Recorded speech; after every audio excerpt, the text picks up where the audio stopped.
Assalamualaikum warahmatullahi wabarakatuh. Alhamdulillah wal syukurillah pada hari ini bisa muajaah dengan para ustadz, khususnya pada pengurus dari Yayasan Adibro Al Mubarok. Alhamdulillah wal syukurillah luar biasa pagi ini di tempat yang nggih, jarang. Nek di tempat saya di Jaten sana kan tempatnya ketemunya namung aspal kali sawah. Di sini sayurannya akeh, tanamannya banyak, alhamdulillah adem. Semoga dengan salah satu nikmat yang sudah kita terima, yang langsung bisa menikmati, langsung bisa dirasakan, karena tidak semua nikmat bisa dirasakan sekarang ini. Insya Allah kita merasakannya lebih banyak nikmat lagi pada suatu ketika di yaumul kiamah nanti. Allahumma amin. Asyhadu an la ilaha illallah wa asyhadu anna Muhammadar Rasulullah. Allahumma sholli ala Muhammad wa ala ali sayyidina. Pun, apa? Baik, siang ini saya namung ke Ustadz Sukarna. Jadi kemarin diajak, "Ustadz tolong bantu-bantu nggawake laptop, nggawake tas." Neng tadi sudah ada yang nyetelke, jadi disuruh bagi-bagi, suruh cerita. Kira-kira ngaten. Semoga ceritanya nanti nggih menjadi manfaat sebagai salah satu tausiah untuk diri saya, dan juga mugi-mugi saged dipun manfaatken kagem para hadir sedaya. Kalau cerita yayasan, ini kula nggih tak cerita rada sedih sedapnya ngurusi pondok. Ya, alhamdulillah di Mojogedang ada satu pondok pesantren Hidayatul Tulab sejak tahun 2014. Jadi mulai jungkir balik, apalagi kejadiannya ada latar belakang yang cukup pahit. Jadi ceritanya ngaten. Tanah pondok sudah kita dirikan pondok waktu itu sama salah satu keluarga di Agon Kebang. Sampai suatu ketika jenenge Diagon Kebang sing usaha pitik bangkrut, wonge lunga ning Kalimantan mboten diopeni.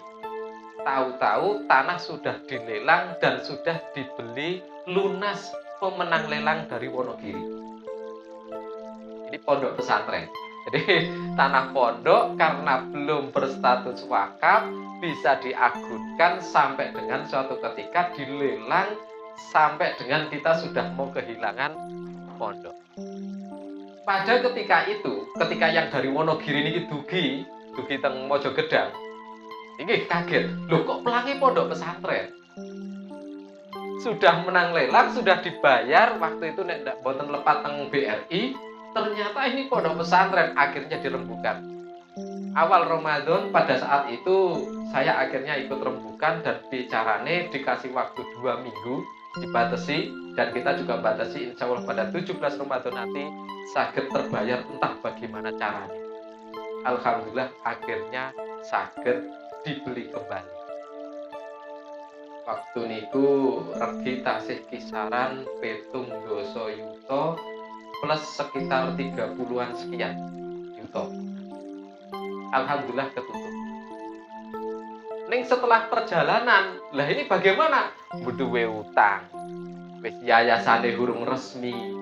Waktu niku nembe kempal-kempal, belum berbentuk. Ini alhamdulillah sudah berbentuk Yayasan Adibro dan insya Allah aktanya sudah ada nggih. Sudah ada nggih tadi, sudah lengkap semuanya. Akte dan lain udah lengkap, jobdesk tadi udah mau dibacakan, berarti udah lengkap. Waktu itu tempat saya itu belum sama sekali. Ya soalnya gelindren ada Gus Faujan, ada saya, dan ada beberapa teman yang lainnya. Sing mikir ke tur melarat kabeh. Loh ngamu tadi ini saya cedake kok kenapa melarat kabeh? Lah kok boro-boro utangnya gek do numpuk, hasil huruf jelas, waktu niku ngaten. Usaha saya juga belum settle. Sampai perjalanan yang berikutnya, ya alhamdulillah bisa merangkak sedikit-sedikit. Dari mulai saya diajak Ustadz Jundi, mulai dulu bangun Risto gitu. Itu pada masa-masa baru saja bangkit ketika pondok baru mulai operasional. Dilalah lesinau mongkon setahun. Jadi setahun kon sekolah restoran baru pun kon lulus. Ngoten nggih. Setahun niku nggih. Jadi setelah setahun lulus le restoran terus tutup. Jadi pun lulus ngoten. Niki garek ngecakke malih niku. Lah kegiatannya pondok pripun? Berjalan luar biasa. Tapi alhamdulillah kalau dilihat saking sisi ketika awal pada saat itu kisaran di 2015, ini sekarang di 2022. Ini yang tercatat kalau kita bilang sing pun ketok mogrong-mogrong nggih, nyatane sing pun ketok tenggone di tempatnya. Ini sudah punya masjid, alhamdulillah selesai pada waktu Covid kalau wingi 2020. Jadi selesai ketika Covid sudah bisa bangun masjid, nilainya kisaran meh 600 juta.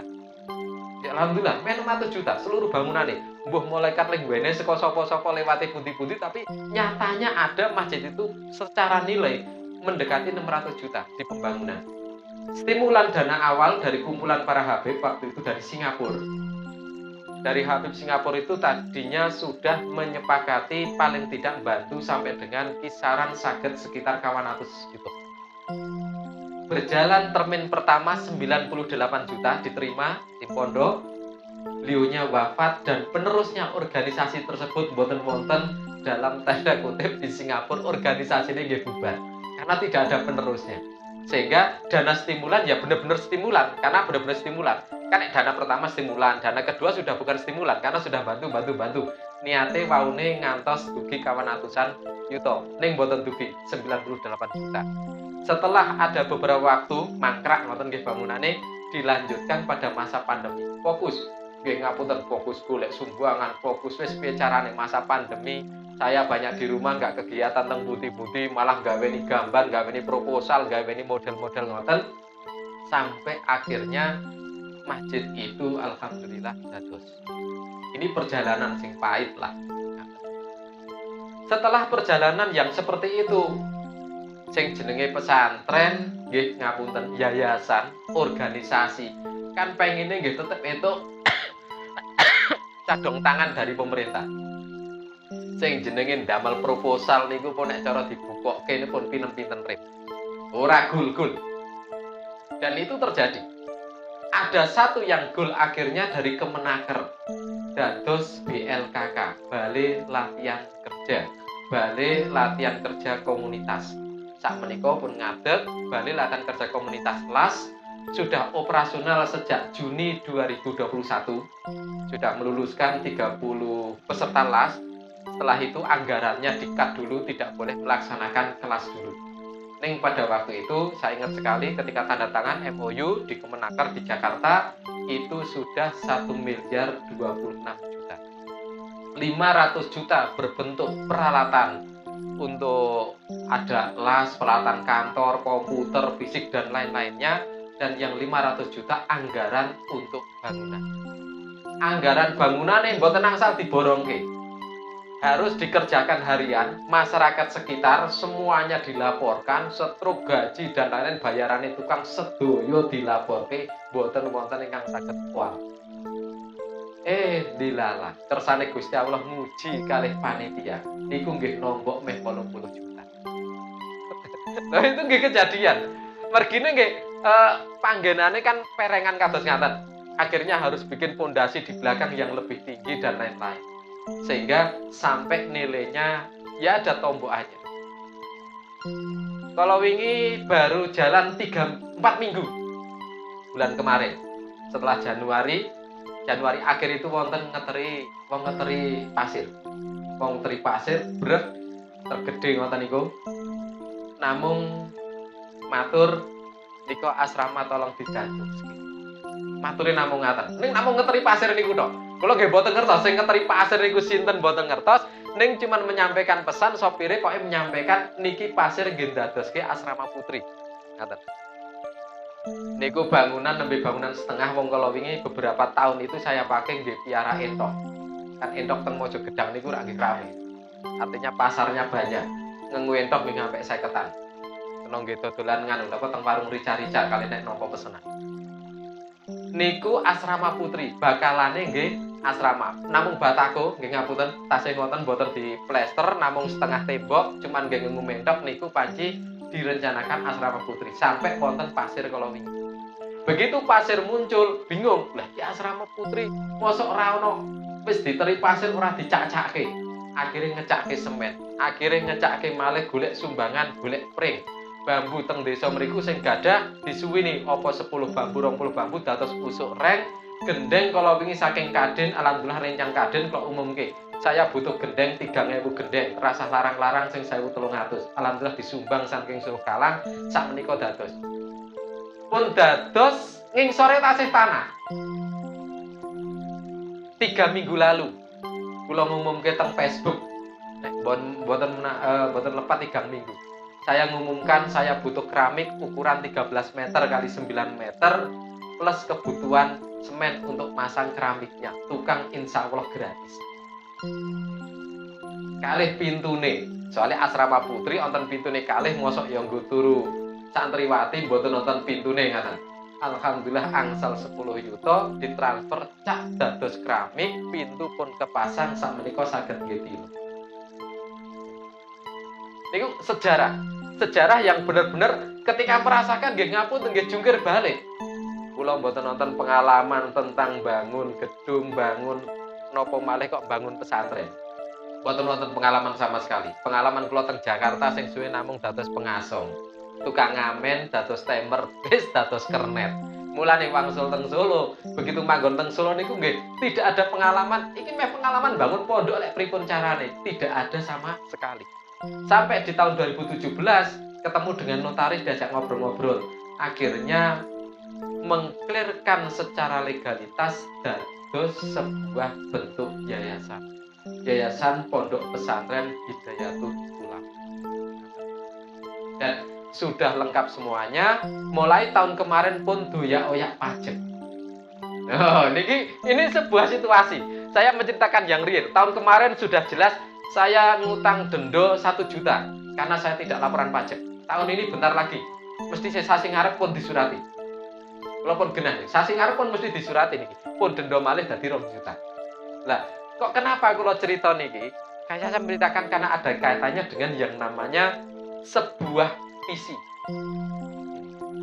Jadi nek kalau wingi Ustadz karena menyampaikan wis pokoknya melu teko gawake laptop dan lain-lain begitu wau kula mireng beliaunya menyampaikan tentang yayasan tentang ini wah ketoke tak melu urun rembug kinten-kinten ngaten. Yuk ngapunten nggih kumawane ngadeg teng mriki bukan berarti ngapunten nggih mboten minter-minteri dan lain-lainnya. Ning kita akan bahas satu persatu tentang bagaimana konsep dari sebuah misi. Yang pertama, kaitan dengan adanya sebuah dinamika kehidupan. Niki kehidupannya sudah sangat berbeda dengan masa dulu. Nek dulu siswane mbah-mbah saya, mbah buyut saya, Mbah Kiai Muhammad Yusuf itu. Siswanya itu teng tiker pandan niku nek saged tilem ngangge tiker niku pun bejat. Nek cara tenggen santri ini mbah niku pun bejo. Mergine tasih kathah yang tidurnya itu hanya di teras sama di tritisan. Karena memang rumahnya sampai nggak muat kalau sudah pada masa datang ke tempatnya Mbah Buyut. Kebetulan kalau di tempatnya Mbah Buyut saya itu ada beberapa kalau sekarang jadi jenderal gitu. Termasuk pahlawan, ada Pak Urip Sumoharjo, Pak Ahmad Yani dan lain-lain itu kebetulan di rumah saya di tempat Purworejo sana. Termasuk beberapa orang yang sudah cukup besar, masih ada beberapa yang masih sering kalau dulu zaman Mbah masih tasih saged nampi tamu tasih sehat dereng wafat masih banyak yang hadir tabarukan ke tempatnya Eyang Buyut. Nek sakniki pun boten, trai pun hilang. Tapi beda sekali dengan yang sekarang. Ketika saya datang ke salah satu pondok, misalnya di daerah Klaten, Sulemaniyah, yang salah satu penyelenggaranya pendanaannya lebih banyak dari Turki, Pesantren Sulemaniyah di Klaten sebelah sini ada satu, terus di Klaten yang mau berbatasan dengan Gunung Kidul itu ada satu daerah apa wedi ke sana lagi nopo jenenge kula rada lali ya. Santri yang ada di pondok ngapunten kali hotel bintang 3 luwih keren teng Sulemaniyah. Nggih. Kasure sing 20 cm. Iku kasur busane yang 20 cm. full area untuk pengajian, untuk pengawasan, yang untuk thalibul ilmi sampai dengan ke ruang asrama, sampai ke tempatnya makan, full karpet, tebale sak monten. Lekar yang untuk ngaji, ngapunten, kita masih pakai lekar kayu, di sana udah lekarnya keren. Minumnya sudah tidak lagi minum air rebusan.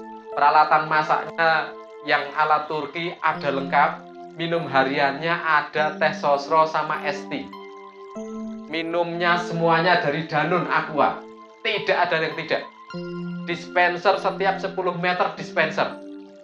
Toiletnya berbanding antara 3:1 jumlah santri. Bayangke. Loh saya itu.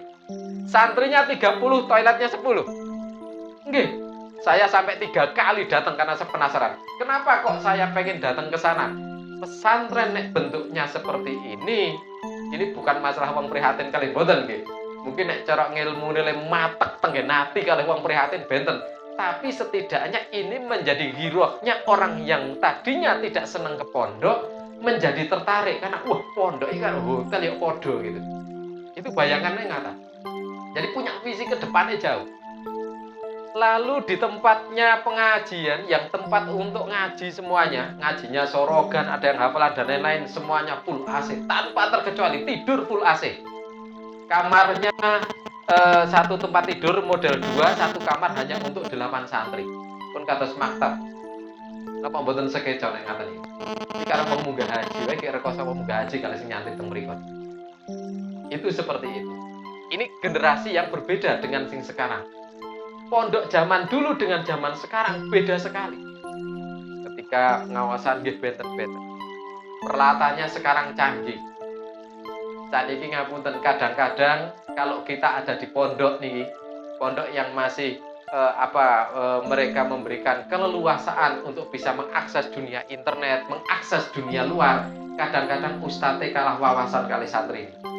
Di sekolah-sekolah di TPI ngaten, di tempatnya sekolah-sekolah TPA yang mereka masih membebaskan keleluasaan untuk bisa berhubungan ke eksternal, kebanyakan seperti ini.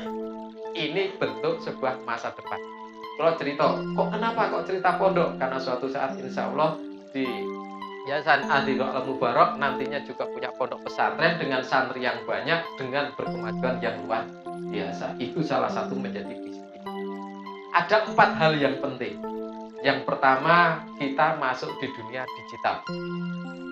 Dunia digital itu nek dikodifikasi secara programmer, mesin CNC, mesin computerized dan lain-lain, itu kodenya sering ditulis ya, kalau di program logiknya di komputer itu ongkone 010101. Dan yang paling digital, umat manusia paling digital, umat Islam, karena syahadat tauhidnya sudah digital 0101. Dari la ilaha illa itu 010101. Dari tidak ada, tidak ada. Itu paling digital. Kita sekarang di dunia digital. Arep dahar ngapunten, walaupun tempatnya di lokasi atas sini, meh dahar saged mundut ngagem Shopee. Di bawah sana di Selo sudah ada bisa order Gojek, Grab dan lain-lainnya. Apalagi kalau Cepogo, lebih maju lagi. Apalagi di Boyolalinya.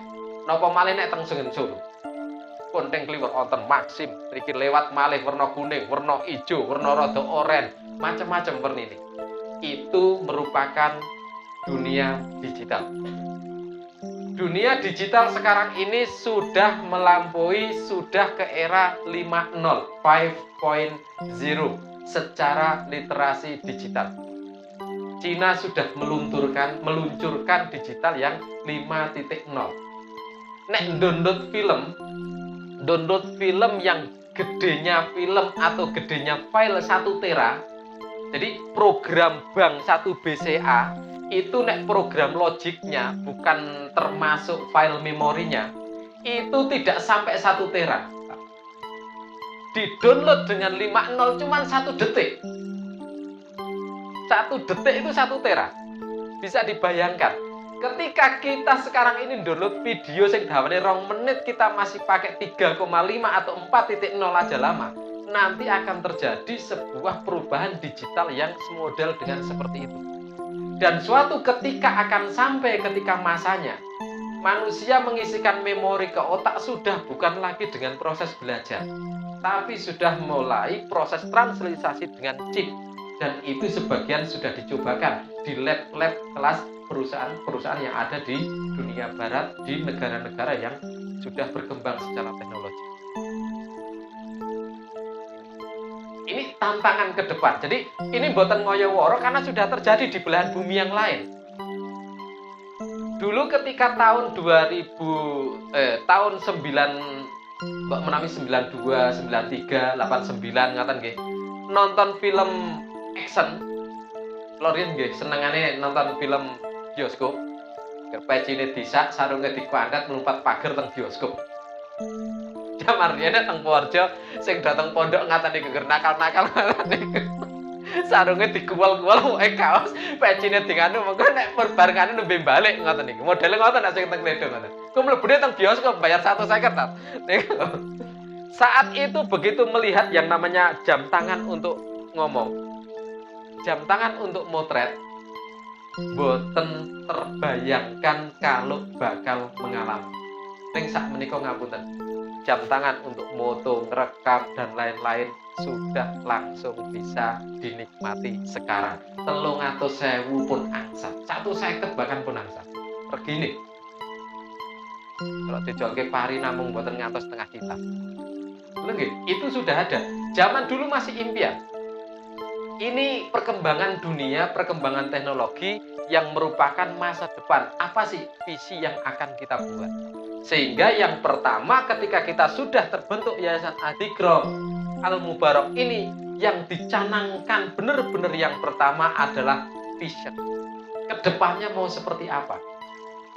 Ini sekarang pengukuhan. Mau dibacakan job desk-nya, mau dibacakan seluruhnya, tagline-nya tadi ada, visi sudah ada, dan lain-lainnya sudah ada. Tadi sudah dicontoni punyanya Arba'in, ada yang di tempatnya juara, jujur, dan seterusnya sampai dengan terakhir. Aku ngerti bose wis rapal. Ayo, tak mau coba bose, tak seneni. Dulu klien loh. Itu merupakan tagline. Ada tagline, misalnya, kok kenapa company besar juga punya tagline? Karena punya yang namanya salah satu stimulan untuk hero-nya. Di sana ada semangatnya, sehingga perlu dibentuk vision. Vision itu yang seperti apa? Nah ini kita ngapunten, saya tak cerita sedikit sing rodok zaman yang sekarang. Gojek, ngapunten kalau nyebut merek. Wonten sing sampun ngagem aplikasi Gojek? Dereng nggih. Saya pakai kebetulan karena kadang-kadang sok luwih gampang numpak Gojek, numpak ojek timbang nyetir piyambak nopo numbang ngangge motor piyambak. Simple. Teng balik kota, nangge mobil mboten di parkiran, di Gojek tidak usah pakai parkir, langsung pergi dugi sana bayar cash selesai. Full. Ketika kita punya aplikasi Gojek, handphone larang. Wis katakan handphone 17 juta. Dana yang digunakan untuk pulsa banyak, bandwidth akeh, sinyale bagus. Ada satu hal ketika aplikasi sudah dibuka, nek boten menuliskan tujuan, mbok supire akeh, driver akeh, boten nonton sing bakal ngeterki. Harus ada tujuan. Begitu buka aplikasi, begitu buka yayasan, begitu sudah menjadi legalitas yayasannya lengkap, harus tujuannya dijelaskan. Dan tujuannya ketika nulis di Gojek, kita nulis di Gojek nih, kok nulis tujuannya jelas? Ditanya lagi sama Gojek, kowe tujuannya sing jelas. Harus didetailkan, jalane opo, lantai piro, sing dihubungi sinten nek kita ngirim barang. Ketika membangun Yayasan Adikro Al-Mubarak ini harus jelas. Apa yang mau dicapai? Ini sekarang kita start dari mana? Titik di mana? Tahun depan harus sudah seperti apa? Harus tergambarkan. Harus punya cita-cita nih. Sebelum saya bangun ada masjid, ada BLKK yang sudah ada, walaupun buai gambar. Ini bakal untuk dari mulai TPA, TPQ, TK, SD, sampai dengan SMP-nya 3 lantai, waktu itu 9 lokal, sudah digambar, pun digambar. Kok kenapa sudah digambar? Karena itu visi, itu tujuan. menjadi bedahan visi. Visi jangka panjangnya ada. Apa visi jangka panjangnya? Oh jelas, ini Yayasan Adzikro. Yayasan ini pasti memiliki tujuan paling enggak yang terbesar dan terjauh menggapai ridhonya Allah Subhanahu wa Ta'ala. Tapi ketika menggapai ridho Allah ini kita perlu pecah-pecah. Jalannya pakai apa? Oh, gini, suatu saat ngumpul ke para santri, ngumpul ke para orang-orang yang tadinya awam dalam hal Islam, yang tadinya ibadahnya masih kurang, ilmunya masih kurang, dikumpul ke diajari menjadi salah satu bentuk pondok pesantren, pendidikan misalnya. Ada lagi di sini, oh masyarakat yang perlu dikembangkan, ekonominya perlu dikuatkan, bangun di sini. Ada yang namanya entah dengan kelompok tani, kelompok pengusaha, kelompok apalagi menjadi perekonomian. Ada sisi lagi, penguatan lagi di sini. Apa? Misalnya kemaslahatan untuk masyarakat. Oh, suatu saat 2 tahun lagi sudah punya ambulan gratis. 3 tahun lagi punya klinik gratis. 4 tahun lagi punya sekolah gratis. 5 tahun lagi punya universitas misalnya. Ini bedahan dari visi. Apa yang dicapai tadi merupakan sarana untuk mencapai visi yang paling jauh yang menggapai ridho Allah. Jalannya menggapai ridho Allah banyak sekali. Maslahat apalagi yang mau disampaikan, yang mau dilakukan, yang mau dibuatkan, sehingga membentuk yang namanya visi. Saya selalu menanyakan, ketika ini berdiri, sekarang berdiri, dikukuhkan pada hari ini, berarti panjenengan sedoyo ketika ketemu dengan saya punya PR untuk saya. Dan saya akan tagih paling tidak dalam 3 minggu ke depan lewat Ustadz Karna. Oke, ini PR-nya kalau tagih saya itu dan ini PR. Pokoknya keluarkan. Berkelingan. Oke.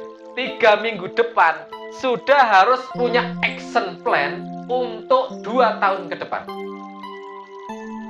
Nek butuh form kula wenehi gratis. Form langsung saya kirim lewat WhatsApp. Formnya diisi. Apa nanti yang akan di sana? Ada namanya besaran tujuan. Sebuah tujuan besar yang mau dicapai. Bidang ekonomi, ini bidang pertanian, ini bidang sosial, ini bidang agama, pendidikan, bidang apa lagi. Di masing-masing bidang dipecahkan menjadi klaster. Apalagi bidang pendidikan mau ngapain aja sih? Dalam 2 tahun makin dipecah-pecahkan menjadi sebuah tujuan-tujuan di masing-masing judul. Setelah diatur waktunya kapan mau sampai, diatur wonge. Oh, sumber daya yang mau, ini siapa yang bertanggung jawab. Ojo wong siji mikir ke kabeh, tapi nanti ada yang memiliki tanggung jawab sesuai dengan skill, keahlian, wawasan, dan kekuatannya di masing-masing. Ada pembagian SDM. Ada namanya person in charge yang nanti akan mewakili untuk ngelit, untuk memimpin capaian dari target ini. Setelah ada di sana, mungkin nggak keluar budget. Oh mungkin. Berarti akan membuat RAB, rencana anggaran biaya, kaitannya dengan rencana dengan plan itu. Setelah ada RAB, anggaran dengan budget, nanti harus mulai sudah didefinisikan dengan jelas yang namanya real description of success. Jadi kalau misalnya ini tujuan, 2 tahun meneh duwe klinik gratis. Klinik gratis ini yang seperti apa? Oh, klinik gratis tempatnya nanggon Cepogo, cedek pasar untuk bantuan dana rutin dari ini, terus mendapatkan uang kas seperti ini. Klinik yang diberikan seperti apa? Yang gratis nanti orang yang bagaimana? Ada verifikasinya seperti apa? Bagaimana ketika mencari founding dana untuk prosesnya misalnya? Itu nanti akan ada masing-masing pretelane sehingga ada ukuran suksesnya. Ini yang sering disebut dalam organisasi disebut key performance indicator. Satrang iki ketok nek berhasil jalan ke yayasan ngayahi tugas iki ukurane nopo? Wong siji niki ukurane nopo? Wong siji niki ukurane nopo? Setelah semuanya digabungkan, di yayasan ana wong 13. Wong 13 niki pun sukses, niki sukses, niki sukses, KPI-nya tercapai, niki tercapai, niki tercapai, niki tercapai. 13 digabungke menjadi key result indicator. Key result indicator itu gabungan dari performan orang-orang, gabungan keberhasilan dari anggota semuanya yang disebut keberhasilan yayasan. Jadi gabungan ini rada akeh secara ayat. Ini yang pertama kaitannya dengan vision. Jadi membangun visi dulu. Tujuannya apa dulu? Tujuan itu bukan hanya tujuan. Tujuannya nanti Mas teng Jakarta. Oke, ning Jakarta ki meh piye? Oh, numpak kereta ngepuk nang Cirebon dhisik, nang Cirebon mampir ngopi dhisik, teng Cirebon nanti lanjut lagi ada jelentrehane. Loh, kok kenapa pakai ini? Secara alamiah dan ini sudah terjadi. Kita bangun rumah. Ketika bangun pondok ini, bangun rumah ini, saya yakin sudah ada blueprint-nya ketika mau dibangun. Gawe limasan iki pun wonten blueprint-nya ketika mau dibangun. Apakah tercetak atau tidak, itu bukan soal. Tetapi konsep yang pertama ketika gawe limasan ini, sudah wonten bayangan, oh limasan bakal bentuknya seperti ini. Ini namanya membangun visi. Jadi, wonten impen-impen, Pak. Sesuk beberapa tahun ngajeng dari Adzikra Al-Mubarak ini bakal seperti apa, pun wonten impen-impen teng mriki. Oh, sok bakal koyo ngene, sok bakal koyo ngene. Oh, seragame, walaupun dialeke kali Ustadz Kana, seragame sebagai apa? Salah satu bentuk yang muncul ke permukaan yang menjadi tanda. Oh, ki nganggo seragam, gedunge bentuke ngene, wonten tagline-ne, wonten motone, wonten jargone dan lain-lain. Membangun visi. Yang pertama harus terbangun visi. Nek nggak ada visinya, bingung nanti.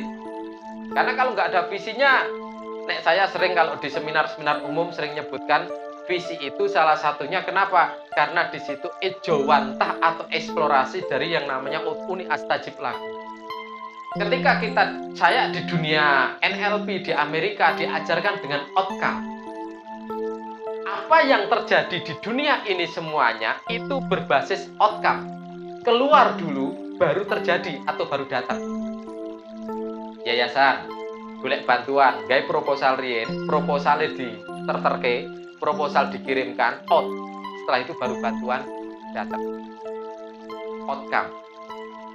Outcome nek di dalam bahasan saya ketika ngisi-ngisi seminar, biasanya sering saya jelentrehke dengan kalimat yang namanya uni astajib laku. Diperintah. Kita disuruh doa itu karena apa? Suruh mengeluarkan apa yang dimaui kita, sing dipengini, sing diimpen-impen ke. Suruh mengeluarkan, uni, suruh menyampaikan. Setelah itu baru dipetikan kalimat yang berikutnya, astajib laku.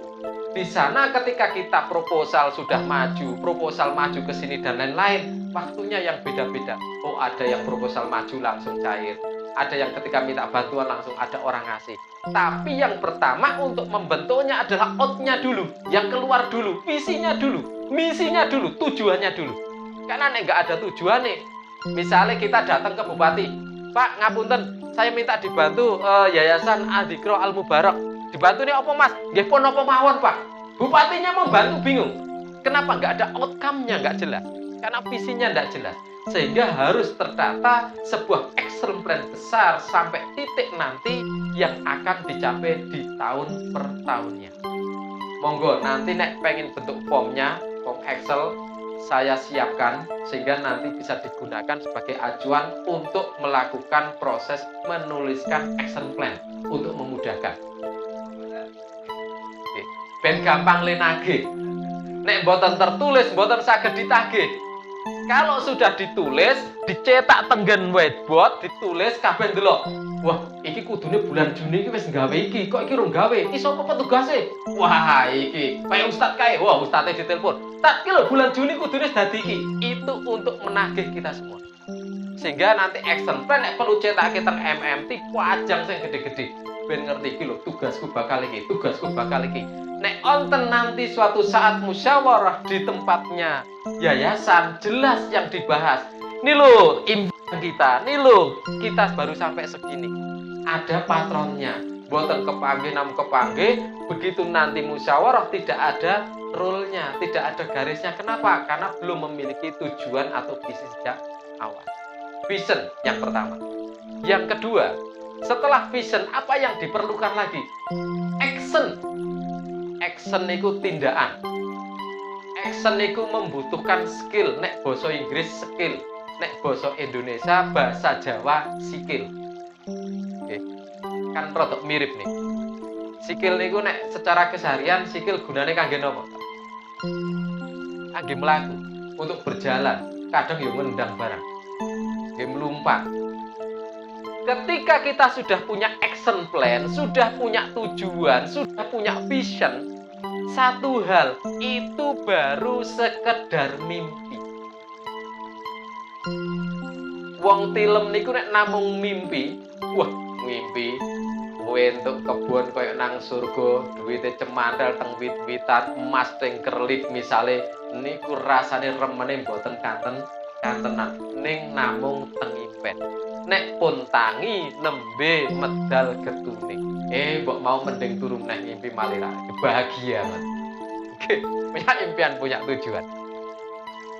Karena kita sudah punya impian, harus bangun, harus bergerak. Action namanya. Actionnya apa ya? Tindakan. Dari action plan yang ditulis, itu harus dikaryakan, dieksplorasi, dikeluarkan, diejowantahke dados tindakan. Misalnya, punya bayangan damel 5 saniki. Ning namung diimpe-impe angen-angen. Ngger lingguh teng arep omah ngangan. Wah, engko 5 sane ngene, nganggo lampu gantung, 3 presisi, ukuran sing cilik wae mung 20 in. Ya nganggo listrik. Mung dibayangke tok. Kok sebelah kene ana MMT-ne, oh kene nganggo kepang dianyam bene nganu ben rada apik dan lain-lain. Sebelah kene iso nggo nganu. Ning mung dibayang-bayangke. Dados mboten 5 sane, Pak. Mboten dados. Harus ada action mulai tuku wit. Wah, iki ana pilar rada sing second kayune sing rada apik-apik ya rakitan pilare mung 12 cm kira-kira golek sing regan pira misale ngoten. Akhirnya dipasang pilar, entuk gendeng pora, entuk nggih usuk, nggih reng dan lain-lain. Setelah dikerjakan baru jadi. Kenapa? Butuh action. Nek tidak action ya akan tetap di situ. Sing wong ngimpi nek mboten tangi nggih tetep teng impen. Lah kita mimpi Yayasan Adzikra Al Mubarak punya impian besar nih, kita tidak bergerak, kita tidak melampah, nggih ngapunten, namung dados pajangan mawon. Visinya ditulis, ditempel nganggo MMT sing gede, ning tidak melakukan tugas, sama saja tidak melakukan sebuah gerakan. Berarti yang kedua, action menjadi sangat penting sekali. Niki omah mogrong-mogrong ngaten niku, pun wonten blueprint gambar RAB saking kontraktor bagus, rego gambare 8 juta, pun dadi gambar apik ngoten niku, ning nek tidak dicakke mulai bangun saking pondasi mboten dados. Yayasan ini punya tujuan sampai saya yakin pendiri yayasan pasti menuliskan kapan yayasan ini sampai kapan, mesti lifetime. Mboten bakalan ditutup karepe. Wonten sing wah, ndirikan yayasan sampai kapan? Yayasan ini cukup sampai 2030 napa wonten? Rak nggih mboten teng, aktane rak nggih mboten ngoten. Nek kita datang ke notaris, kok nggawe yayasan, nulis legalitasnya, kok mung pengen tekan 2030 kan notarisnya mesti nggih diomongi. Mesti nggih diseneni. Nggih, karena mboten umum. Pengine mesti yayasan sak umure jagat. Wis, nek ora kiamat rabar yayasane. Jadi yayasannya nggak direncanakan sampai kapan? Paling tidak sampai kiamat. Buh, tekan ngendini. Diupayake, diikhtiarke sampai kiamat, yayasan ini masih ada. Pengennya ngapain itu? Nah, karena ini jangka panjang, perlu dipecah-pecah. Mergine nopo? Ngimpi yang terlalu jauh tidak akan sampai mikirin. Misalipun Kutub Utara. Kemudian panjenengan sudah ada yang sampai Kutub Utara? Nah, nggih dereng lho. Disami wong kula nggih dereng. Neng kalau kita mimpinya kejauhan, wis aku nang Kutub Utara, pengen nang Kutub Utara gawe kemah ben ono penguin. Tidak sampai pikiran ke sana. Aku le bangun kemah piye, nggawa alat apa dan lain-lain tidak terpikirkan. Mergi nopo? Terlalu jauh. Sehingga etape yang jauh dipotong-potong. Dipotong-potong supaya apa? Dicangking, dicacah. Supaya kita berpikir sampai tahap kemampuan kita memikirkan tahapan yang berikutnya. Sehingga adoh banget rasa dipikir. Nek guru kula niku kadang-kadang nyanjangi ngoten. Wis kowe rasah mikir engko kowe nang surga bakal ngopo, mikir kowe saiki entuk ridhone Allah, engko nang surga engko ketemu dalane engko pas nang surga. Rasa mikir kowe nang surga kowe mangan gedang sing gede-gede dan nek rasa dipikirke ngoten. Mboten tekan soal itu. Ini yang jelas-jelas di dunia saja yang jauh kita nggak nyampe. Nah, tujuan ini ketika kita dirikan yayasan, entah sampai 50 tahun, 100 tahun, 200 tahun, ngapunten, kita sudah boten pun boten kecunggah malih mikirke yayasan niki 300 tahun kemudian. Lemah mriki niki mangke nek 300 tahun mangke dados napa pun boten kesunggah. Malah mungkin niki pun dados gedung sing dhuwure mungkin 200 tingkat, nggih boten ngertos. Wong 10 tahun niki dados napa kita tidak berpikir secara, oh ini mungkin jadi pertanian lebih maju, oh radosan ngajeng niku mungkin 2 kali lipat, mungkin sudah dilewati tol, oh kegusur entuk duit akeh misale, ana tol bypass saka kono sampai puncak Merapi misale ngaten. Bisa jadi ini memang teknologi berkembang pesat, dunia berkembang pesat, ning kita punya kewajiban yang paling hakiki untuk action adalah sampai batas pemikiran penalaran kita sampai di sana. Artinya nopo? Tindakan kita tidak ngayoworo. Tidak ngayoworo niku mboten sing wah ketoke kegeden. Napa? Nek cara nganu kegeden empyak kurang jaga istilah ngoten. Tapi kita punya prediksi-prediksi, punya pengukuran-pengukuran untuk tahapan ke depan. Actionnya supaya lebih jelas. Kok kenapa perlu dicacah-cacah? Karena hukum kita yang masuk ke tubuh kita, di penaran kita nggih ngangge dicacah-cacah. Wau sampun ngresepi daharan sing sampun dipun bagiaken. Wonten sing wau napa? Bentuke napa dahare napa namine, Pak? Wonten sing langsung cepeng makwel setunggal bablas ngono. Rak nggih boten? Nggih, tetap satu di dahar. Satu potongan. Satu potongan pun dengan tutup mriki tasih dipotong lagi, dikunyah lagi, dipotong lagi. Nek pun siap hasil potongan kecil nembe saged dilebetke wonten lambung. Di lambung ini tidak bisa diambil gizinya. Masih dipotong lagi, lebih kecil lagi. Dari lambung dipotong lebih kecil baru sampai usus halus. Nembe saged dipundhut inti sarine makanan. Sampun wonten darah sudah bisa diambil intisarinya makanan. Ketika intisari mau dimakan oleh sel, masih dibutuhkan didefrak, dipotong-potong lagi, dicacah-cacah lagi. Iki sing jenenge protein dipisah. Iki jenenge lemak dipisah malih kecil-kecil lagi. Dibutuhkan sesuai kebutuhan sel yang masing-masing bagian tubuh niku beda. Di bagian sel otak dengan bagian sel tangan, kebutuhan nutrisine benten-benten, ora iso dipadhake. Ora iso mangan bakwan siji kabeh otak, mangan tempe mlebu tangan mboten saged. Sing ngatur pun onten bagiane kuasane Allah yang mengatur dalam diri kita. Lemaknya disalurke teng sini lebih banyak, proteinnya lebih banyak, sudah diatur sedemikian rupa. Karena ini perlu pencacahan-pencacahan, tujuan visi besar ketika di action, ketika dilakukan tindak lanjut, ketika melakukan aktivitas, perlu dipecah menjadi aktivitas kecil-kecil. Ini tujuan 5 tahun, dipecah jadi tujuan 1 tahun. 1 tahun dipecah tujuan 1 bulan. 1 bulan nanti menjadi aktivitas yang namanya daily routine activity atau aktivitas hariannya. Oh, ben bendino, misale ngapunten. Kita mau bikin yang namanya kebun sing ombo. Kebun sing ombo mboten langsung ditanam biak, tapi tandur siji. Kok kene wenehi kacang ijo dhisik, kene diwenehi kol, kene wenehi selada, kene diwenehi napa malih. Satu persatu akhirnya menjadi kebun yang lengkap. Jadi actionnya nanti jelas karena sudah dicacah-cacah tugasnya. Sing tugas bagian sumber daya manusia sinten, bagian ngatur sinten, bagian golek dana sinten, bagian ngethokke ilmu pertanian sinten, bagian ngethokke ilmu dagang sinten, sudah dicacah-cacah dibagi-bagi. Sehingga di dalam komponen yayasan ada yang namanya job description. Itu salah satu dari action dari sebuah tindakan.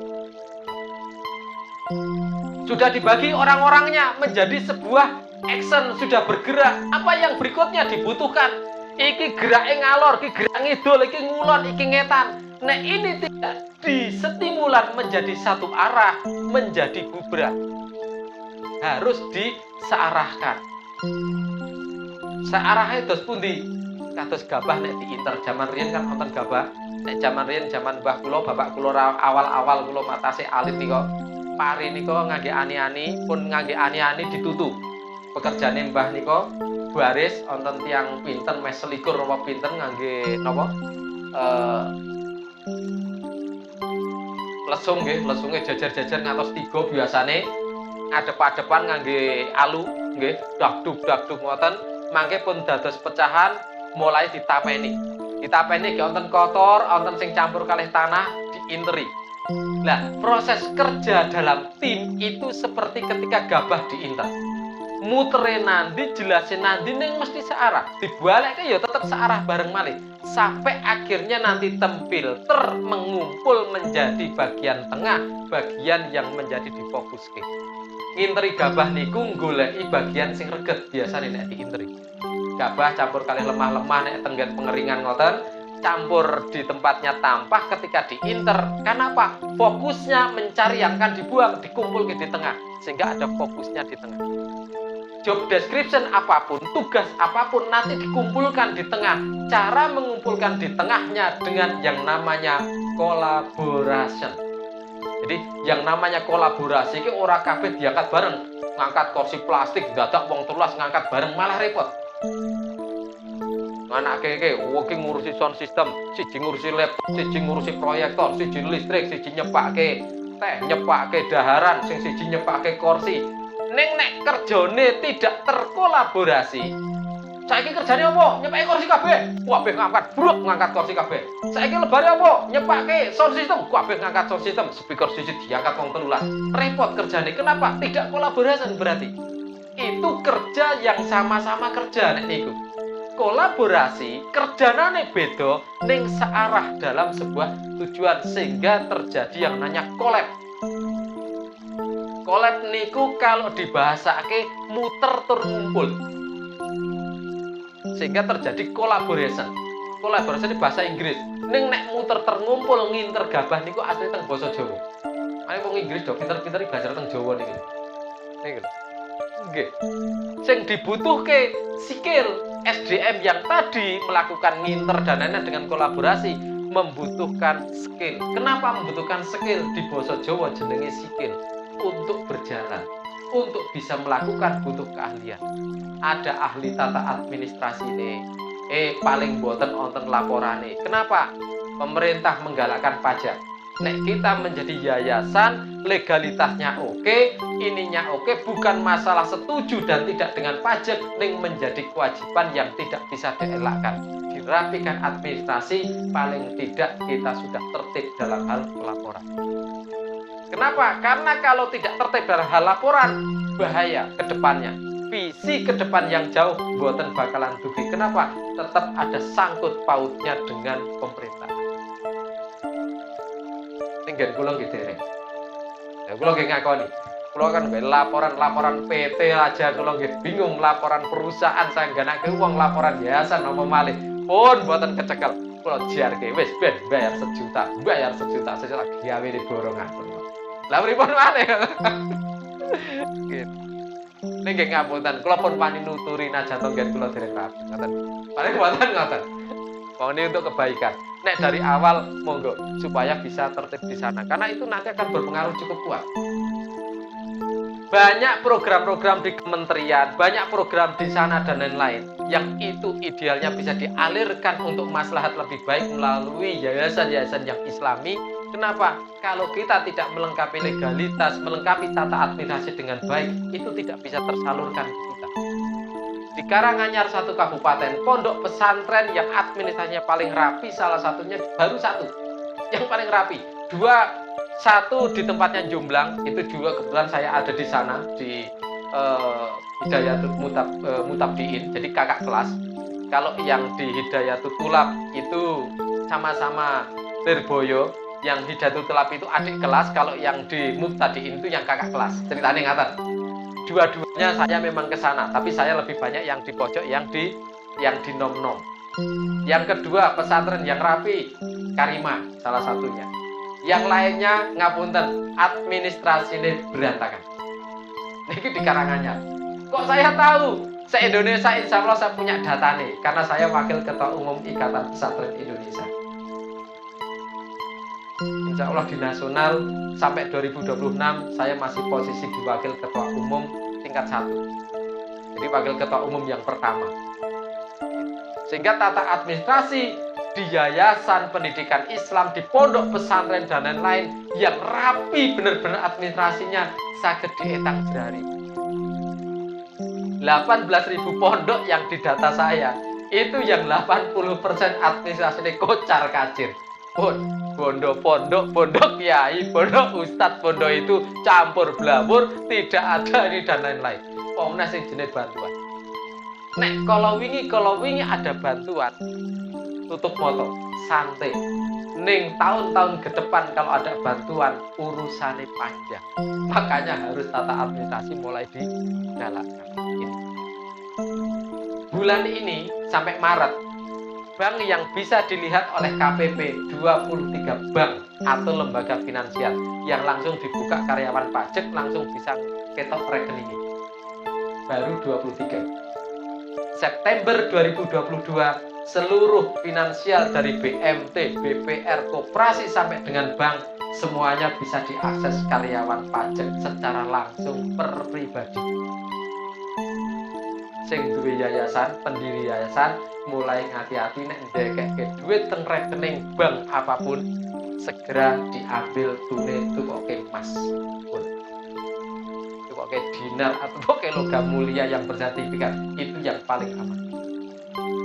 1 miliar dana mengendap di rekening, hati-hati, sudah mulai ditelusur dengan cepat. Sing duwe rekening teng bank syariah atau dimanapun mulai dijogo-jogo. Kalau ini kula pun nyanjani Ustaz Karuna karena duitnya pun kakean. Segera membantu nopo. Atas. Ini tata administrasi. Saya sampaikan kenapa? Karena ngapunten yayasan banyak pemilik yayasan, pengurus yayasan sing duwite mergo rekening pribadi nggo ndekek duit yayasan itu berbahaya atas nih. Dan itu banyak terjadi. Saya kebetulan kemarin ngisi di satu yayasan besar yang punyanya Itsmi, punyanya Habibie. Ada di organisasi lain yang itu masih berjalan demikian. Ini salah satu warning atas. Karena ini baru awal, ya baru awal bukan berarti ngapunten, bukan berarti ngendekke. Mbok menawa malah rekening yayasan pun 3 miliar kan kula nggih mboten ngertos. Niku. Nggih. Jebule nganu Mas, rekeningku wis 3 miliar ngoten. Mangke jebule kula tekan ngomong WhatsApp terus konsultasi kan. Atas. Ini saya menyampaikan lebih dini karena emang ini diperlukan tata administrasi dari yayasan. Kolaborasi, kembali lagi kolaborasi. Yang pertama membangun vision, yang kedua adalah aksi melakukan action, yang ketiga kolaborasi. Kerja bareng ning ora podo-podo le kerja karena kerjanane berdasarkan skill keahlian masing-masing. Dan yang terakhir, yang keempat yang saya sampaikan adalah insan dalam yayasan harus memiliki passion. Giroh cinta kepada yayasan yang karena punya tujuan mulia di akhir. Tujuan mulia ninggapene ridhone Allah, berarti ketika di yayasan awak karo atine, pikiran karo jiwane sudah disoroke giroh cintanya kepada yayasan. Kalau nggak punya passion pun toh mangke mboten nganti 2 tahun. Mang titeni. Sudah banyak contoh yayasan yang akhirnya nggak punya passion.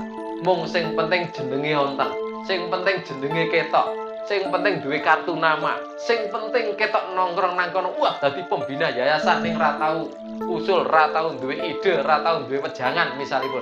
Ngapunten. Bubar. Tidak sampai pada tujuan mulia. Kenapa? Dilandrat ing Gusti Allah ditakoni kowe dadi pembina mbiyen kerjane ngopo. Kita ngaten mawon cara gampangane. Jadi visi yang ada dalam yayasan tertulis dalam akta, ada visi misi yang dituliskan, itu sudah menjadi akadnya kita bukan kepada yayasan tapi kepada Allah Subhanahu wa taala. Ini yang saya mengingatkan dari awal. Makanya kalau damel yayasan niku jane wedine mboten elok-elok. Engko ora ditakoki. Yan kowe entuk 1 miliar 26 yuta ana sing mbok pangan ora sak upa apa rong upa. Lah medeni ngoten niku. Itu salah satu hal yang memang membahayakan. Kemarin Ustadz Karna nyampaikan ke saya, ayo Mas gawe sekolah nggih. Gawe sekolah, lo takoni. Ku nek gawe sekolah kok kira-kira kesini enggak? Meleset kesini enggak dan lain-lain. Karena kalau ke sana nanti arahnya profit, ayo gawe perusahaan meneh. Karena ada akad yang berbeda di sana. Ini akad yang tidak main-main, dan akadnya bukan kita antar makhluk. Sudah akadnya dengan alkoholik. Ini ketika yayasan, apalagi ngapunten, yayasan pendidikan, yayasan yang sifatnya kita di yayasan yang islami, kita sudah punya tujuan-tujuan dakwah dan lain-lain. Ini kan menjadi titik rawan. Kenapa ini menjadi awal sekali perlu kita ingatkan? Ngapunten, banyak ketok inget ke yayasan Islam kok lebari mlebu sel. Loh niki ngapunten. Ini kan bukan mencontohkan yang buruk, tapi ini yang harus memang kita membuka mata. Ternyata dari sebuah operasional yayasan, tata administrasi dan lain-lain ke sana, semuanya akan ada akibat kaitannya dengan gratifikasi. Ini memang agak hati-hati.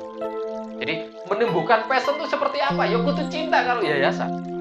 Jadi wong cinta, wong tresno, saya cinta dengan karir saya cinta dengan kerjaan saya, itu ya mikire apa? Ketika melakukan sesuatu direlkan kembali. Oh, iki sesuai nggak dengan rel? Sesuai nggak dengan rel ini? Cintanya masih sebatas misalnya cintanya kaitannya dengan dunia pendidikan. Berarti bendino yang pelajari buku tentang pendidikan. Ini pun otomatis. Kenapa? Tergerakkan ke sana. Cintanya dengan Rasulullah berarti tergerakkan untuk mengikuti apa yang dilakukan. Pengen baca-baca sirohnya, pengen baca-baca cerahnya lebih lengkap. Ya seperti ketika di yayasan, ketika passion itu muncul, nanti tidak ada muncul kata-kata Rasulullah.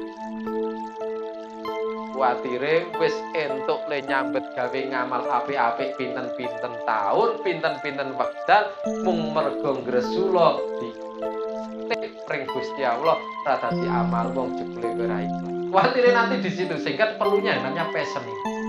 Passion ini menjadi kenapa passion ini kita mengoptimalkan seluruh pemberdayaan diri sampai ukuran di akhirnya kata-kata ngomong ikhlas niku angel mboten elok. Ngomong ke angel kok meneh lakoni.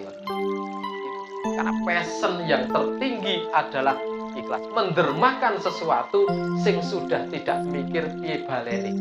Pun mboten mikir malih engko kira-kira bakal entuk apa. Pun mboten mikir malih iki sing penting visinya tercapai. Misinya jauh terlompati. Dan ini yang menjadi paling berat di dalam kinerja kita di yayasan, di organisasi adalah membangun passion. Membangun pengarep-arep niku tasih gampang. Duwe impen, duwe klinik, duwe kampus, duwe universitas, duwe perusahaan, duwe koperasi, duwe bank syariah, duwe BMT, niku masih sangat gampang sekali. Tapi nek mung gawe rencana, kula pinter nek mung gawe rencana. Nek nglakoni pun mulai action, mulai rada mikir. Pun mulai action ketika yang namanya sebuah yayasan niki biasanya ngoten iki. Ini muga-muga bisa terhindar benar-benar nggih. Nek yayasan ra duwe duit niku wonge ketoke wah kur-kur tenan. Niki ngatos-atos. Organisasi, yayasan, perusahaan, usaha, wong kerjasama, wong jenenge iki sipate menungso kabeh. Sing jenenge kedalangan, salah, mati, ino dan lain-lain kan otak teng menungso. Yang namanya nggak punya duit, akur, senasib, sepenanggungan, niku wajar dan normal banyak terjadi. Ning nek wis akeh duite, mulai ono sing nyakar sijine, mulai onten sing nyopot sijine, mulai onten sing nyikut, itu kemungkinan sangat-sangat bisa terjadi. Ini kehati-hatian di saat awal benar-benar. Sehingga kolaborasi ini sudah levelnya ketiga. Kita sudah punya impen, masuk kedua sudah action, sudah bertindak. Yang ketiga membangun kolaborasi. Bisa terus dadi seduluran mati urip nganti akhirat napa mboten kinten-kinten ngoten niku. Aja sampai pas seduluran yang ada nantinya dibangun sampai dengan akhirat mung mergo yayasan malah dadi pedhot. Iki dikolaborasi.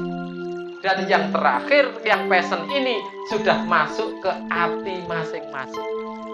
Niku ukurannya pun tambah angel malih. Nek kolaborasi niku ketok, wong nyikut tanggane kek ketok, wong ra seneng tanggane kek ketok, mitnah yo kek ketok. Ning nek sudah sampai ukuran passion, atine masing-masing, ini sudah menjadi garis finish terakhir. Karena ketika sudah sampai titik sana, yang namanya ingin menggapai ridho Allah, ini ana ning atine apa ora, njaluk balen donya apa akhirat, niku pun benten pen masing-masing orang. Ini yang namanya organisasi. Loh kok meden-medeni Mas? Mboten meden-medeni, tapi ini fenomena hal-hal yang sangat mungkin terjadi. Nek kula contohke grup musik, wajar grup musik ganti wong dan lain-lain, wajar grup musik. Banyak contoh yayasan Islam, yayasan pendidikan, pondok pesantren, kerjasama yang zirkah yang bagus, bubar mung mergo gara-gara kolaborasi ini tidak berhasil. Nah, PR-nya pada 3 minggu ke depan, PR-nya adalah membangun vision dan membangun action. Kenapa kok harus vision dan action? Sing kolaborasi niku bagian teng jero mriki. Sing bagian passion teng atine panjenengan sami. Ning bagian vision dan action bisa dilihat dari sisi luar. Kula nggih saged mulai bantu ngecek. Gitu. Kenapa? Vision nanti ada. Oh, dari visi diterjemahkan kepada misi, misi diterjemahkan kepada action plan bulanan, tahunan atau 2 tahunan, itu nanti menjadi kalau di negara, kalau dulu zaman riyen onten sing jenenge GBHN, onten Repelita, dari Repelita dibagi menjadi 1 tahun 1 tahun, 1 tahun dibagi menjadi kalau zaman Presiden Soeharto kuartalan. Mboten kuartal, catur bulan. Per 4 bulan ada pertanggung jawaban. Nah, di yayasan nanti dibuat ini 5 tahun, tujuan 5 tahun dulu aja. Ngimpi sing 100 tahun mangke, dereng dugi niki nih. Yo 5 tahun. Sing 5 tahun dibagi tahun sesuk bakal apa, berikutnya apa sampai 5 tahun ke depan. Sing tahun sampai 2022 harus sudah diterjemahkan sampai bulanan, sampai Desember nanti kalau kita pakai Masehi, berarti sampai Desember apa saja yang mau dicapai. Yang sampai Maret sudah di depan, bentar lagi Maret, namun tinggal pinten jam. Okay. Sudah mau sampai Maret sudah harus dibuat kegiatan hariannya apa. Setiap nanti pertengahan bulan, misalnya di pertengahan bulan Maret sudah merancang bulan April. Pertengahan April merancang bulan itu. Walaupun mung tulisan segaris 2 garis, kalimat 2 kalimat, ning ada rencana. Bulan iki meh ngopo, bulan iki meh ngopo, tanggal iki meh iki, ini meh iki, dan lain-lain. PR-nya untuk menciptakan 5 tahun ke depan, visinya mau seperti apa, action plan besarnya seperti apa. Nanti filenya saya kirimkan, karena filenya saya kirimkan, maka nanti harus balik sudah diisi dalam waktu 3 minggu. Sekeca ngoten nggih. Lah kan sekeca nek ngoten, ngoten timbal balik ngoten lho. Mosok ngene PR ra nagih kok gurune ra di hakimi ring Gusti Allah nek ngoten. Nggih. Oh, sanggup, Masya Allah. Oh, luar biasa, ngaten. Supaya sanggup kali sanggup ini nyenengke. Masalah kok 3 minggu meleto nggih mboten ngertos kula niku. Saniki siap, yang penting sesuk 3 minggu ditagih dereng niku, Mas. Ayo mboten. Monggo. Nah, ini menjadi PR-nya dan semoga menjadi kemanfaatan untuk khususnya kepada diri saya. Karena saya pun juga masih banyak harus berbenah di tempat saya sendiri. Semoga menjadi cambuk. Jadi nek ngomongi wong ya otomatis nuturi dhewe ben dadi cambuk nggih awake dhewe. Namung ngaten ingkang saged dalem aturaken mugi dados sesuatu ingkang manfaat, mugi dados pembuka pintu rahmat, ugi dadosaken barokah kagem kita sedaya Allahumma amin. Wonten lepatipun kula nyuwun pangsuma. Matur nuwun. Wassalamualaikum warahmatullahi wabarakatuh.